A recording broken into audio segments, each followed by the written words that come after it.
Hello friends, imaging world में आप सबका स्वागत है। मैं हूं डॉक्टर कमलेश परीख। आज हम कोरोना के बारे में थोड़ी सी बेसिक चर्चा करेंगे।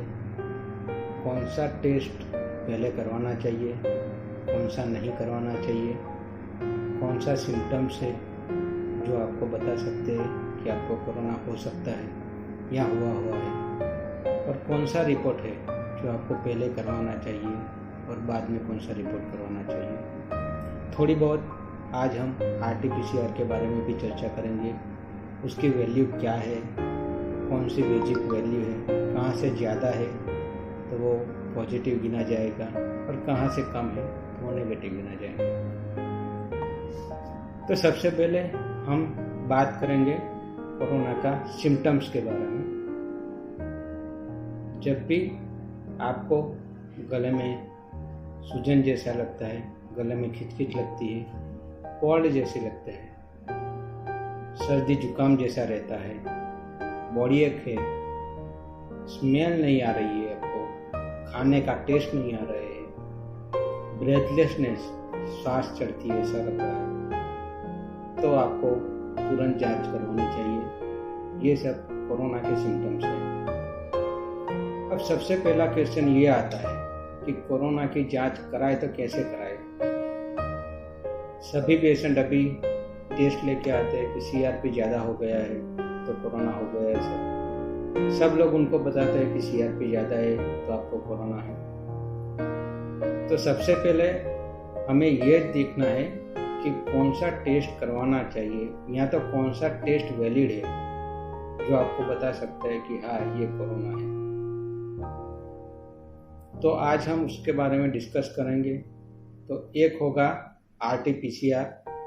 अब टेस्ट के डिटेल्स में नहीं जाएंगे, सिर्फ आपको ये समझाने की कोशिश करेंगे कि आपको अगर ऐसा कुछ हुआ है तो आपको कौन सा टेस्ट जल्दी करवाना चाहिए और कौन सा टेस्ट बाद में करवाना चाहिए, कौन सा टेस्ट जल्दी क्यों करवाना चाहिए, कौन सा टेस्ट बाद में क्यों करवाना चाहिए। तो उसका नाम क्या है, कैसे पड़ा है, प्रोसेस कैसे होती है, वो हम डिस्कस नहीं करेंगे। सिर्फ कॉमन सा क्वेश्चन जो जनरल पब्लिक के लिए होता है वही आज डिस्कस करेंगे। तो जब भी हमें ये कोरोना के सिम्टम्स दिखाई देते हैं तो हमारे पास टेस्ट के 4 ऑप्शन होते हैं। पहला तो आप RT-PCR करवा सकते हैं, दूसरा है RAT रैपिड एंटीजन टेस्ट, और तीसरा है CT स्कैन HRCT, और लास्ट में है ब्लड इन्वेस्टिगेशन, ब्लड का टेस्ट। अभी हम देख रहे हैं कि कभी भी जो भी पेशेंट आता है तो वो CBC और CRP का रिपोर्ट करके आता है, और CRP ज़्यादा है तो वो सोचने लगते हैं कि कोरोना पॉजिटिव है। तो CRP है वो कोरोना का इंडिकेटर नहीं है, पहले हम ये आपको दिखाना चाहते हैं। CRP है वो एक इन्फेक्शन का इंडिकेटर है। इन्फेक्शन कितना लगा है, इन्फ्लामेशन कितना हुआ है बॉडी में, उसका इंडिकेटर है। तो वो अगर ज़्यादा है तो आपको कोई भी इन्फेक्शन हो सकता है। पर अभी की पेंडेमिक के हिसाब से अगर हमें सोचना है तो सबसे पहले लिस्ट में हम कोविड-19 को ही, कोरोना का ही रखेंगे, और बाद में सब इन्फेक्शन को रखेंगे। तो अगर CRP ज़्यादा आता है तो आपको कोरोना हो सकता है, पर ये 100% गारंटी नहीं। तो कौन सा टेस्ट है जो हमें ज़्यादातर वैलिड कर सकता है कि हाँ ये कोरोना हो सकता है। तो फर्स्ट नंबर पे आता है, अगर तुरंत आपको रिजल्ट चाहिए, अगर जल्दी ही रिजल्ट चाहिए तो वो है रैपिड एंटीजन टेस्ट, RAT बोलते हैं उसको, रैपिड एंटीजन टेस्ट। ये आपको 5 से 10 मिनट में बता देगा कि आपका एंटीजन है कि नहीं, तो कोरोना है कि नहीं। तो अगर वो पॉजिटिव आता है तो आप कोरोना के सिम्टम्स है और आपको कोरोना पॉजिटिव है तो आपको और कोई टेस्ट की ज़रूरत नहीं है, आप 100% कोरोना पेशेंट है। और अगर आपका सिम्टम्स है, ये सब सिम्टम्स होते हैं, और आपका रैपिड टेस्ट नेगेटिव आता है तो फिर आपको RT-PCR टेस्ट करना है। RT-PCR टेस्ट वो गोल्ड स्टैंडर्ड टेस्ट है, मीन्स कंफर्म टेस्ट है, पर वो भी कभी नेगेटिव आ सकता है। अगर आपका कोरोना टेस्ट पॉजिटिव है, अगर आपको कोरोना हुआ है तो भी वो टेस्ट नेगेटिव आ सकता है। उसके बहुत सारे रीजन हैं, अब बहुत सारे रीजन की अब डिस्कस नहीं करेंगे। अगर आपको जानना है इसके बारे में डिटेल्स में, हम उसके डिस्कस कर सकते हैं, तो आपको कमेंट बॉक्स में लिखना है कि आपकी और क्वेरी क्या है। पर अभी हम सिर्फ कॉमन पर्सन के लिए ये सब वीडियो बना रहे हैं, तो उसके बारे में हम ज़्यादा डिस्कस नहीं करेंगे। तो अगर आपको पहले सिम्टम्स आए हैं तो आपको कौन सा टेस्ट करवाना है? तो आपको 2 टेस्ट करवा सकते हैं, एक तो है रैपिड एंटीजन और दूसरा है RT-PCR टेस्ट। अभी RT-PCR टेस्ट वो ज़्यादा कंफर्म टेस्ट है। अगर उसमें पॉजिटिव आता है तो आप पक्का कोविड के शिकार बने हुए हैं। अगर आपका RT-PCR नेगेटिव है और आपके सिम्टम्स है तो भी आप कोविड के शिकार है, ऐसा हो सकता है। ऐसा नहीं है कि आपके सिम्टम्स है और RT-PCR नेगेटिव है तो आपका कोरोना आपको नहीं है, ये सोचना भी गलत है। तो आपको अभी के हिसाब से सर्दी, जुकाम, खांसी, कफ, स्मेल नहीं आ रही है या तो पूरे बॉडी में पेन हो रहा है तो आपको उसका ट्रीटमेंट चालू कर देना चाहिए। अब उसके बाद में आता है CT स्कैन, HRCT। तो HRCT इन्फेक्शन के बाद करवाना चाहिए। 4-5 दिन के अगर आपका टेस्ट पॉजिटिव आता है तो 4-5 दिन के बाद अगर कुछ तकलीफ ज़्यादा होती है और तकलीफ कंप्लेन फीवर ज़्यादा रहता है, कफ ज़्यादा रहता है, SpO2 आपका डिक्रीज हो रहा है, तो फिर आपको CT स्कैन करवाना चाहिए। लास्ट में आता है ब्लड टेस्ट। ब्लड टेस्ट भी आपको अगर corona RT-PCR rapid antigen test positive आता है तो बेसिक टेस्ट आपको करवा लेने चाहिए। उसकी वजह से आपको कितना इन्फ्लामेशन हो रहा है, CRP कितना इंक्रीज हो रहा है, उसके बारे में पता चलेगा। तो आज हमने जाना कि पहले कौन सा टेस्ट करवाना चाहिए। आपको अगर कोरोना के सिम्टम्स हो रहे हैं तो आपको RT-PCR या तो रैपिड एंटीजन, दोनों में से टेस्ट एक करवाना चाहिए। अगर रैपिड एंटीजन पॉजिटिव है तो आपको RT-PCR की ज़रूरत नहीं है, तुरंत आपको ट्रीटमेंट चालू कर देनी चाहिए। RT-PCR टेस्ट आने में कभी कभी 24 घंटे, 48 आवर्स, 2 दिन भी लग जाते हैं, तो उसकी वेट मत कीजिए। बेसिक जो ट्रीटमेंट है वो आपको आपके डॉक्टर से सलाह लेके वो ट्रीटमेंट चालू कर सकते हैं। बाद में आप जब भी पॉजिटिव आए या नेगेटिव आए तो उसके हिसाब से आप अपना ब्लड रिपोर्ट भी करवा सकते हैं।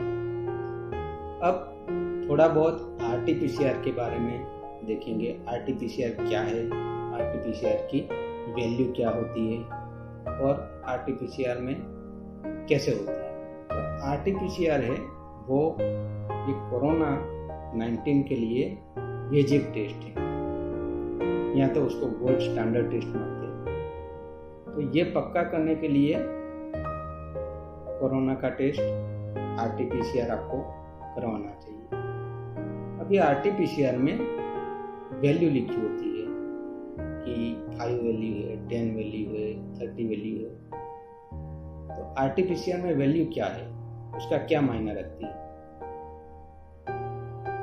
तो RT-PCR में जो वैल्यू है वो साइकिल बताती है, CT value, cycle value, cycle threshold value.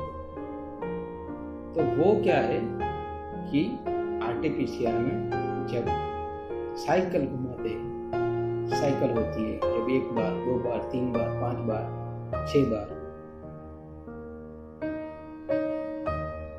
तो वो साइकिल के हिसाब से RT-PCR वैल्यू डिसाइड होती है। अगर मैंने एक ही बार साइकिल घुमाई, एक ही बार रोटेट किया और मुझे मिल गया वायरस, तो इसका मतलब है कि वायरस का लोड ज़्यादा है, वायरस ज़्यादा बॉडी में है। अगर मैंने 10 बार घुमाया उसके बाद मिल रहा है वायरस, तो वायरस लोड कम है उसका।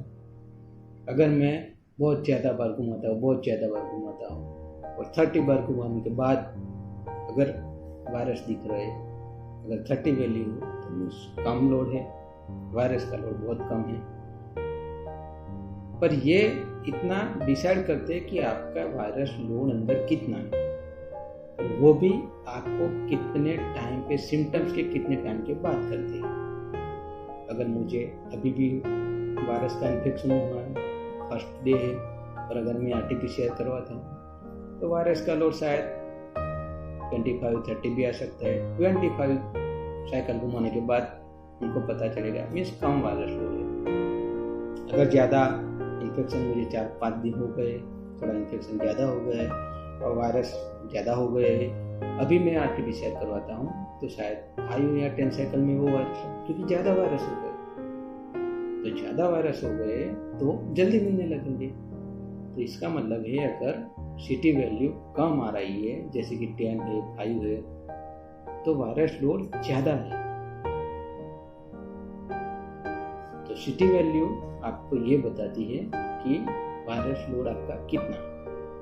अगर अभी के गवर्नमेंट के हिसाब से 35 साइकिल के बाद भी ये वायरस नहीं मिल रहा है तो हम उसको नेगेटिव मानेंगे। इसका मतलब वायरस अभी आपका RT-PCR टेस्ट नेगेटिव है। इसका मतलब ये नहीं कि वो 40 के बाद 50 के बाद मिल भी सकता है, पर वो बहुत कम है, तो इसके लिए हम उसको पॉजिटिव नहीं मानेंगे। वो पॉजिटिव नहीं है तो वो कोरोना पेशेंट हम नहीं मानेंगे, उसको कोरोना का दर्दी नहीं मानेंगे। उसको कब मानेंगे कि अगर वो 35 में तब तक उसका अगर वायरस मिल जाता है इतनी साइकिल करने के बाद, तो हम उसको मानेंगे कि ये कोरोना का पॉजिटिव पेशेंट है, पॉजिटिव दर्दी है। आज हम सिर्फ इतना ही जानेंगे कि कौन सा टेस्ट कब करवाना है। तो पहले RT-PCR या रैपिड टेस्ट आपको करवाना है। फिर धीरे धीरे अगर इन्फेक्शन बढ़ रहा है, चौथा दिन है, 5वां दिन हो रहा है, तब जाके ये वायरस अंदर रेप्लिकेट होता है, बढ़ रहा है, तभी CT स्कैन में पता चलता है ज़्यादा। अगर पहले दिन ही आप करवाओगे तो CT स्कैन में स्कोर 0 आ सकता है, और उसके बाद करवाओगे तो CT स्कैन में स्कोर आ सकता है।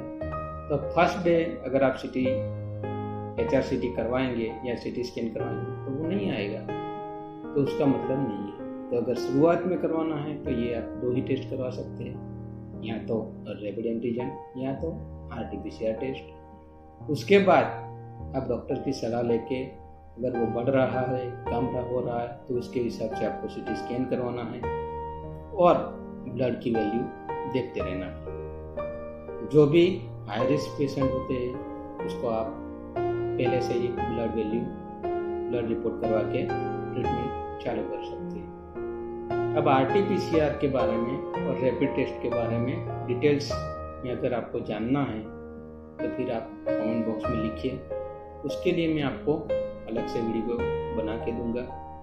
अभी हमारे हर एक पेशेंट में ज़्यादा RT-PCR टेस्ट में क्या होता है कि ज़्यादा टाइम लग जाता है, तो हम शुरुआत में CBC और CRP करवा के उसकी ट्रीटमेंट चालू कर देते हैं, और 1-2 दिन में तब तक रिपोर्ट भी आ जाता है और तब तक पेशेंट रिकवर भी होना चालू हो जाता है। तो ये अभी इतना ही। अगर आपको कोई भी क्वेश्चन है कोरोना के बारे में तो आप हमें कमेंट बॉक्स में लिखिए और हम आपको उसका जल्दी ही उत्तर देने की कोशिश करेंगे। धन्यवाद।